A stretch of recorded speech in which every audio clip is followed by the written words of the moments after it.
Day 2. I've got some shoe polish, some painter's tape,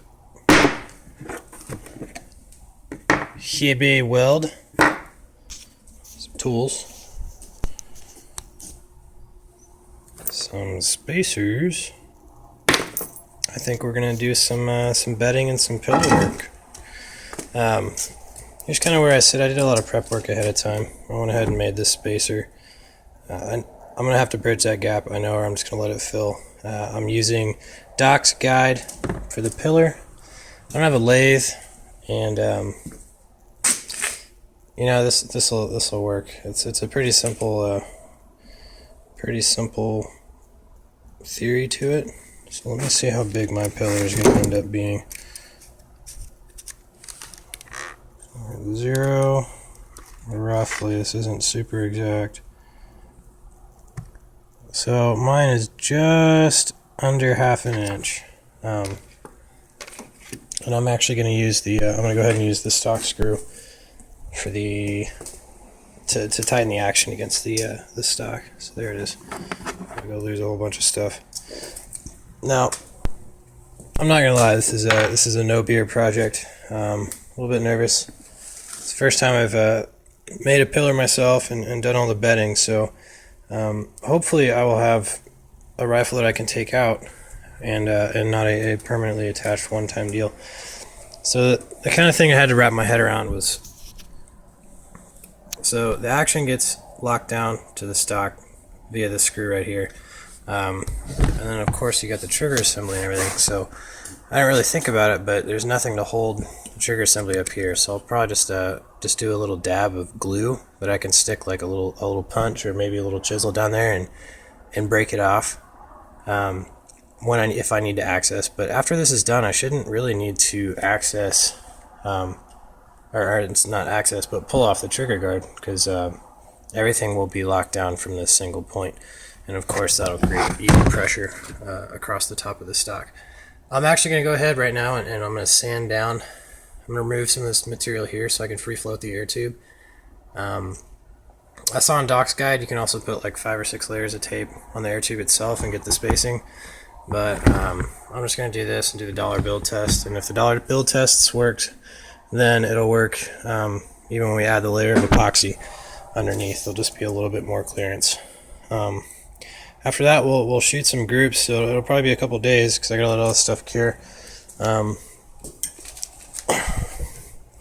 all this stuff cure and get everything back together and re-sight it in and all that.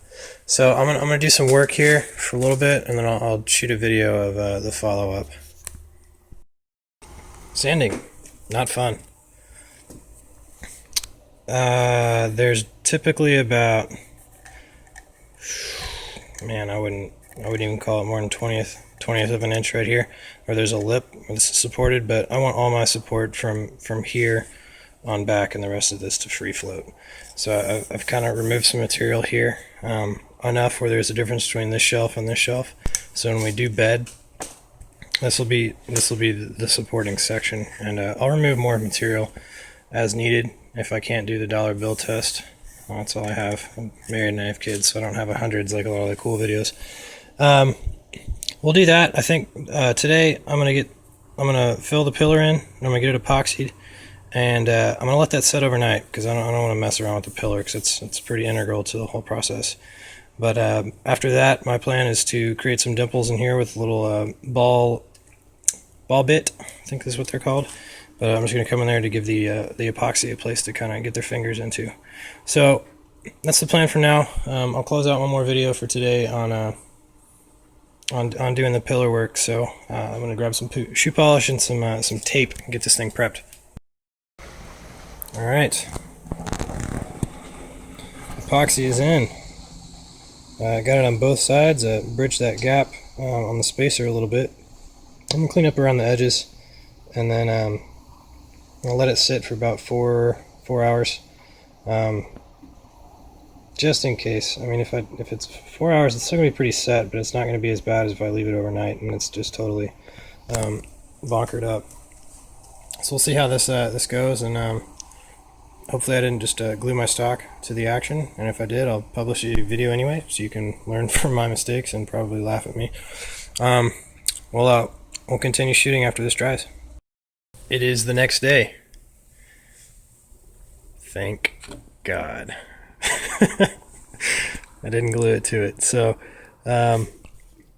here's the pillar. It's in there pretty good. I gotta clean it out just a little bit and clean up this bottom part where there's a little bit of seepage, but that should be pretty easy to knock off with a little Dremel tool. So I'm gonna go ahead and get that done. Today the rest of the focus will be on bedding the stock. As I mentioned, we took off some of the material from the rest of it to make way for the air tube. So I'm going to get in there and I'm going to get a little some divots in the place where we're going to bed, and then get it taped and polished, shoe polished up, and should be done by tomorrow, which I look forward to because I'm back to shooting my Springer, my underlever, and while it's so wonderful to have a backup, I really miss the accuracy of the PCP.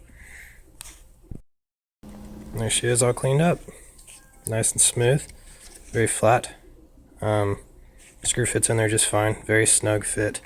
I think there's still some tape in there that I'll either clean out or leave in.